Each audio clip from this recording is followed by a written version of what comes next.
और जिस आदमी के लिए हम सबको इस तरह से बिना बताए चली गई थी, उसको तो अच्छा सबक सिखाया। सड़ेगा जेल के अंदर। इतने लॉयर्स लगाऊंगा ना उसके पीछे, बाहर ही नहीं आ पाएगा। तुम इतनी भी नादान मत बनो कि तुम्हें पता नहीं है कि तुम्हारी क्या गलती है। अगर तुम्हारी उस आदमी के साथ इतनी नजदीकियां नहीं होती तो पीयू की भी इतनी हिम्मत नहीं होती। पर तुमने अपने फायदे के लिए पीयू का इस्तेमाल किया, बस। इतनी सी उम्र में उसे इतने बड़े ट्रॉमा से गुजरना पड़ रहा है। अपना मुंह बंद करेंगे आप प्लीज? आपकी कड़वी बातें सुनकर ना मेरा दिमाग खराब हो रहा है, मुझे कुछ नहीं सुनना है। पीयू, मुझ पे गुस्सा करने से कुछ नहीं होगा। अरे मैं तो वही कह रही हूँ जो सच है, और सच ना कई बार कड़वा होता है। मेरी लाइफ बहुत अच्छी चल रही थी, सब कुछ अच्छा था, इट वाज फैंटास्टिक, लेकिन इसने सब कुछ बर्बाद करके रख दिया। मैंने क्या किया है? नहीं क्यों, मुझे सच में जानना है, बताओ मुझे, मेरी क्या गलती थी, मैंने क्या किया है?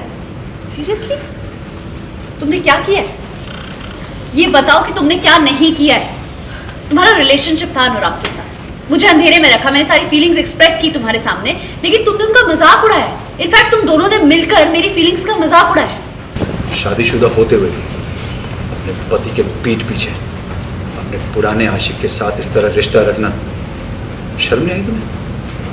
खबरदार, अगर आपने मेरे बारे में एक और अपशब्द कहा तो आप लोग ऐसे मेरे कैरेक्टर पर उंगली नहीं उठा सकते। अरे अनुराग और मेरे बीच अब कोई भी रिश्ता नहीं है, फिर भी आप लोग मेरे ऊपर बेबुनियाद इल्जाम लगाए जा रहे, कुछ भी कहे जा रहे। मैंने खुद अपने पैर पर कुल्हाड़ी मारी, तुम्हें अपना दोस्त बनाकर, तुम्हें अच्छा मानकर, और सबसे बड़ी गलती मैंने की है तुम्हें कॉलेज में एडमिशन दिलवा के। क्योंकि अगर मैं वो नहीं किया होता ना तो अनुराग दोबारा तुम्हें नहीं मिलते और ना ही वो मुझे रिजेक्ट करते। क्यों अपनी जिंदगी बर्बाद कर रहे हो? इतनी ब्राइट स्टूडेंट, तुम्हारा पूरा करियर पड़ा है तुम्हारे साथ, इस तरह किसी इंसान के पीछे जिसको कदर भी नहीं तुम्हारी। ठीक है बाबा, आप शादी नहीं होने देना चाहते, इट्स ओके, सड़ने दो उसे। हाँ ठीक है, वो ठीक है, सड़ने दो। अगर तुम इससे प्यार करती हो तो तुम इसे जेल में सड़ने के लिए छोड़ दोगे उसे? नहीं, अब बात को बढ़ाओ मत। उसे भी वही समझ आ रहा है जो हम सबको समझ आ रहा है।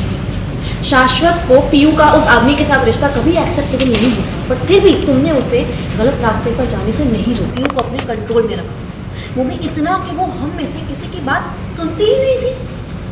मैं गलत तो नहीं कह रही हूँ ना? नहीं नहीं, बिल्कुल सही कह रही हो तुम। मैं आपको फिर से एक बार कह रही हूँ कि प्लीज़ आपका कोई हक नहीं बनता कि आप घर के मैटर में कुछ बोलें। और मैंने तुम्हें कितनी बार कहा है कि इस तरह से नंदिनी जी से तुम हक की बात नहीं करोगी, समझ नहीं आता। शाश्वत,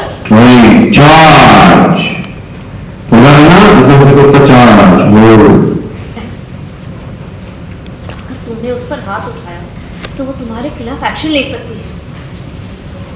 कौन? ये मेरे खिलाफ एक्शन लेंगे?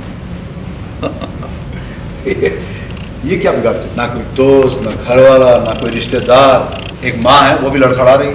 हाँ, घर के ऊपर छत का ठिकाना नहीं, लोन पे चल रहा है घर, आज है कल नहीं। ये बिगाड़ेगी मेरा? क्या बिगाड़ेगी?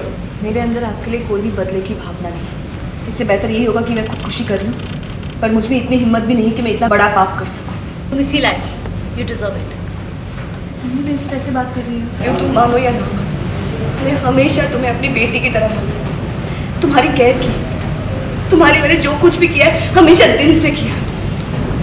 आखिरी रिक्वेस्ट है, इसके बाद भले तुम मुझसे कभी भी बात मत करना, पर प्लीज आज तुमसे अकेले में बात कर सकती हूँ। चलो मुझे तुमसे कोई बात विशाली! कहा, मुझे तुमसे कोई बात